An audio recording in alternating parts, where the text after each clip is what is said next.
জানতে পারি কি? কারণ ওর সঙ্গে তোর বিয়ে হবে। তুমি কি বলছো বাবা? তুমি কি বলছো?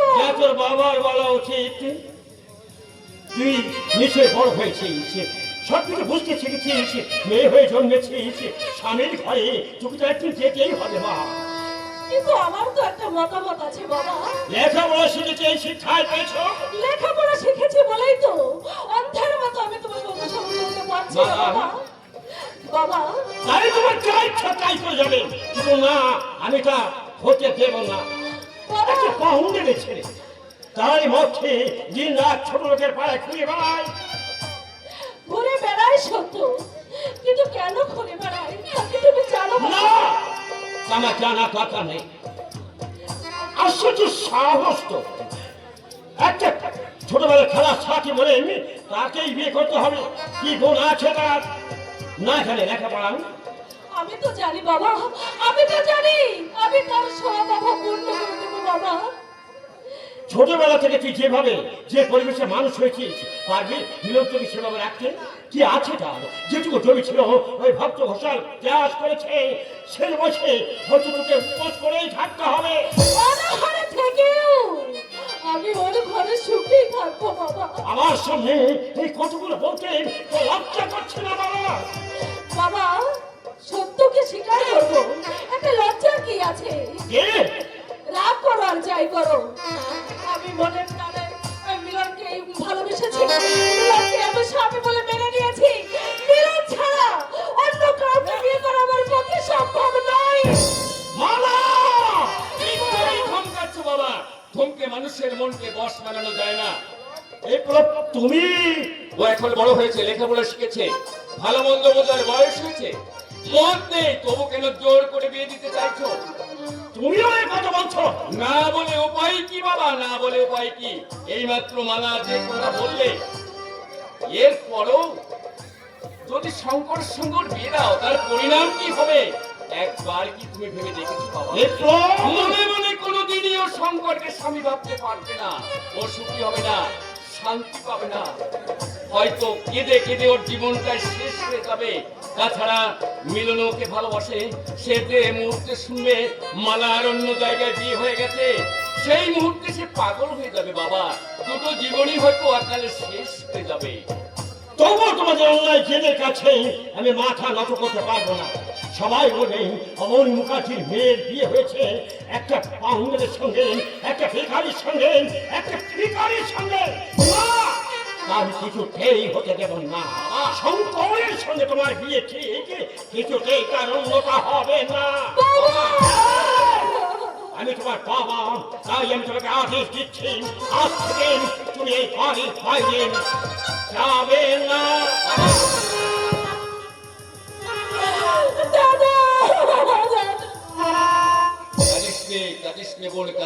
ওরে কাল তোকে এই কথাটাই বলতে গিয়ে আমি বলতে পারিনি। মিলনকে ছাড়া আমি বাঁচবো না বাবা, মিলনকে ছাড়া আমি বাঁচবো না। সে যে আমার সবটুকু জুড়ে বসে আছে। সে আমি জানি রে বোন, সে আমি জানি, কিন্তু এক ছাড়া আর যে কোনো উপায় নেই রে। আছে আছে, অনেক উপায় আছে দাদা, অনেক উপায় আছে। এ মন মিলন ছাড়া আর কারো কথা ভাবতে পারে না, এই দেহে মিলন ছাড়া আর কারো অধিকার নেই। সেই মিলনের সঙ্গে যদি মারার মিলন না হয়, তাহলে দুজনে এমন জায়গায় গিয়ে মিলবো সেখানে আমাদের মিলন কেউ ভাবতে পারবে না, কেউ ভাবতে পারবে না। মালা, মালা, মালা, উফ! কি কুক্ষণে শঙ্করকে আমি বাড়ি কিনেছিলাম। মালা, মালা, এই মালা শোন, দাসনে শোন।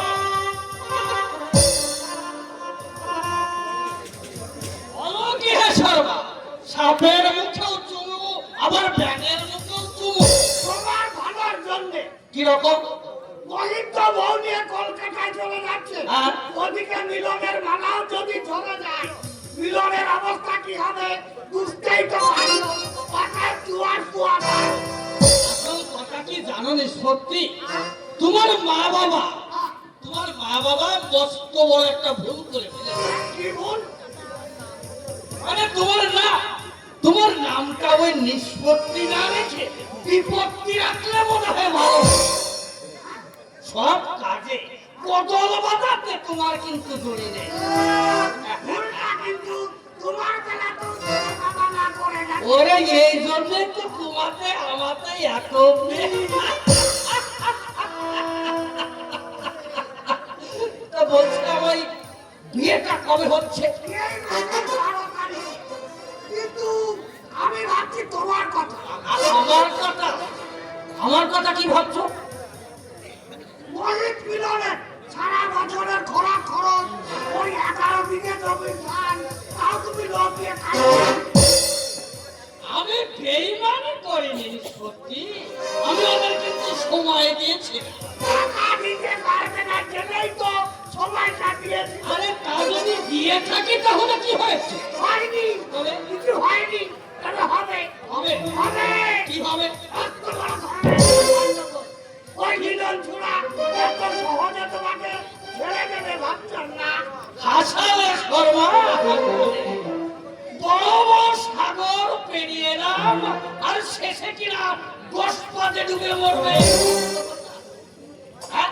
আরে মিলনের মতো একটা পুষ্কে ছোড়াকে ভয় করার মতো লোক কিন্তু এই হত্যা কিছু বলা যায় না ভাইয়া। মোহিতের মাকে দেখে না চোখের জলে মুখ ভাসাচ্ছে। আর মোহিত মোহিত। আর মোহিত মোহিত। পাগল হয়ে গেছে। হতেই হবে ভক্ত গোসালের সঙ্গে রাখতে গেলে তার পরিণামটা ঠিক এমনই হয়। তা মিলনকে দেখলে না? আর দেখলাম সে এখন ফাঁসি ছেড়ে দিয়ে বসি করবার জন্য ঘুরছে। সন্ধ্যার পর তাকে বাড়তি ভাড়া দিতে যেতে দেখলাম।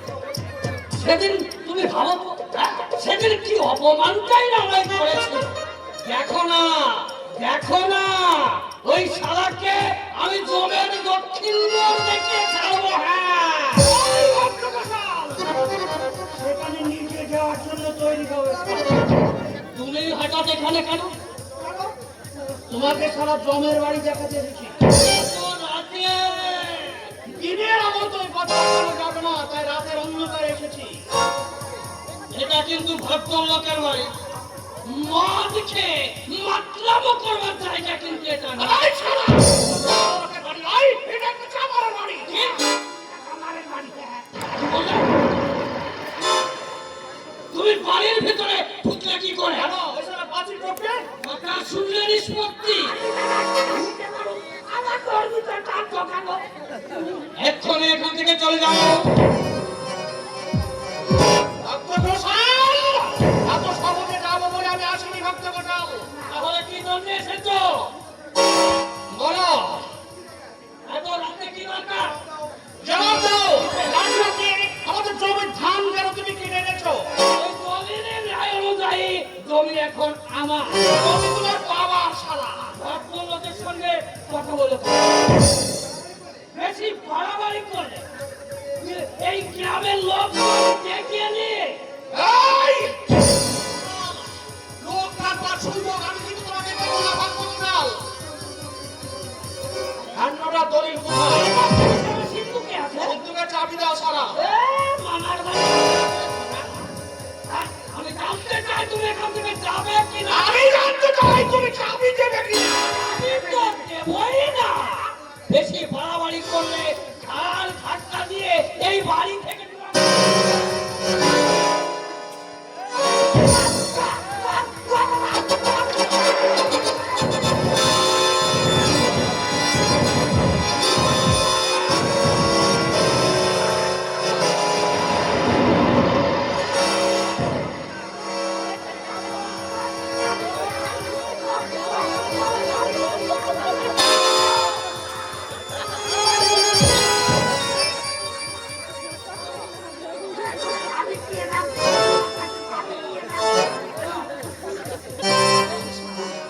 ছেড়ে দাও, ভাবে আমি দিচ্ছি। চাবি দিয়ে দাও। আরে